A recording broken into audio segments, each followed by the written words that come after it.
देख रहे हो रोहित, ये बारिश, इसकी बूंदें उसे बहुत पसंद थी।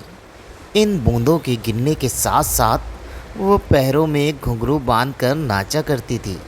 इतनी खूबसूरत लगती थी कि वो उसके सामने मोर भी फीके पड़ जाते थे। उसे बारिश बहुत पसंद थी और आज भी पसंद होगी। आज इस बारिश के साथ उठने वाली मिट्टी की खुशबू फिर से उन दिनों में ले जाकर मुझे छोड़ आई है, जब हम बरसात के मौसम पर सड़क पर यूं ही घूमते हुए घर आते थे। ये बारिश भी बड़ी अजीब है। लोगों के लिए पानी है और मेरे लिए बरसते इश्क की कहानी है। पहाड़ी के पीछे जो ढाबा है जहाँ मैं चाय पीने जाता हूँ, वहाँ की चाय उसे बहुत पसंद थी। हम हर बरसात में कॉलेज से लौटते वक्त वहाँ की चाय ज़रूर पीते थे। चाय वैसे भी उसे बहुत पसंद थी। मई जून की दोपहर में भी वो चाय पीना पसंद करती थी और जब मैं उसे मना करता था तो बड़ी नज़ाकत से कहती थी, जनाब आपके लिए सिर्फ चाय होगी, मेरे लिए तो इश्क है। फिर मैं कहता था कि जब चाय से इश्क है तो मैं क्या हूँ? तो वो कहती थी, तुम और मैं तो एक हैं, तो मेरी पसंद तुम्हारी भी पसंद है। और ये बोलकर हंसने लगती थी। जानते हो, क्योंकि चाय मुझे कभी पसंद नहीं थी और ये बात वो जानती थी। हाँ, कभी कहा नहीं मैंने उससे, लेकिन उसे पता चल गया था।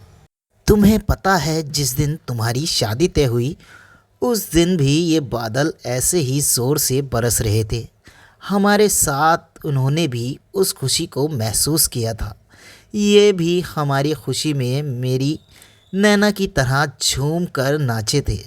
उस दिन नैना ने मुझे कहा था कि हम अब हमेशा इन बूंदों के साथ नाचेंगे गाएंगे। मैं हमेशा उसकी इन बेतुकी बातों पर हंसता रहता था। हमारी शादी की ये फ़ोटो देख रहे हो ना?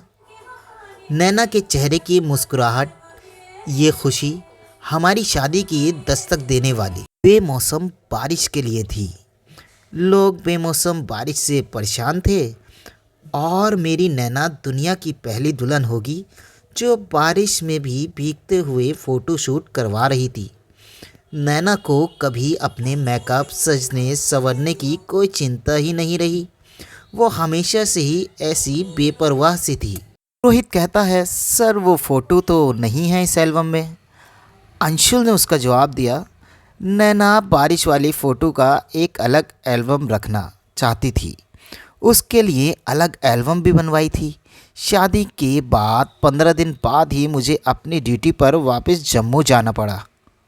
जब ये बात नैना को पता चली तो वो मुझसे बोली कि तुम फौजियों का काम छुट्टी के मामले में बड़ा ख़राब है।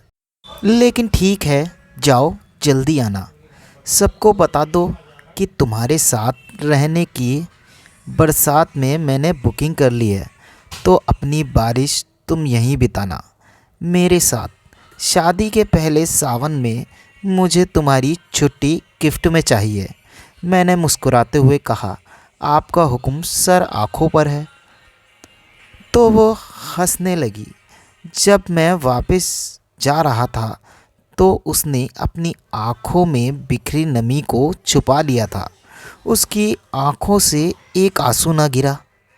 फिर मानसून आया और जम्मू में बाढ़ आ गई और मेरी छुट्टियां कैंसिल हो गईं। जब नैना को ये बात पता चली तो बहुत ही निराश हुई थी। उसे मेरे बिना सब कुछ अधूरा ही लगता था, लेकिन मैं क्या कर सकता था। नहीं आ पाया और बाढ़ में फंसे लोगों की जान बचा रहा था। अपनी नैना को उसका मनचाहा सावन ना दे पाया, उसका गिफ्ट उसे नहीं दे पाया। फिर एक हफ्ते बाद पता चला कि नैना बाहर गई थी। लैंडस्लाइड हुआ और नैना अपनी कार के साथ नदी में जा गिरी। 2 दिन बाद उसकी लाश मिली। उस दिन ऐसा लगा जैसे मैं मर गया। तब आया था मैं इस जगह, जब मेरी नैना मुझे छोड़कर जा चुकी थी। तब मैं यहाँ से उसकी यादें समेटकर अपने साथ ले गया था। तब से हिम्मत नहीं हुई यहाँ आने की। अब 5 सालों बाद मेरी पोस्टिंग यहाँ हुई तो बहुत हिम्मत जुटाकर आया हूँ, लेकिन ऐसा लग रहा है कि मेरी नैना मेरे यहाँ आने से बहुत खुश है।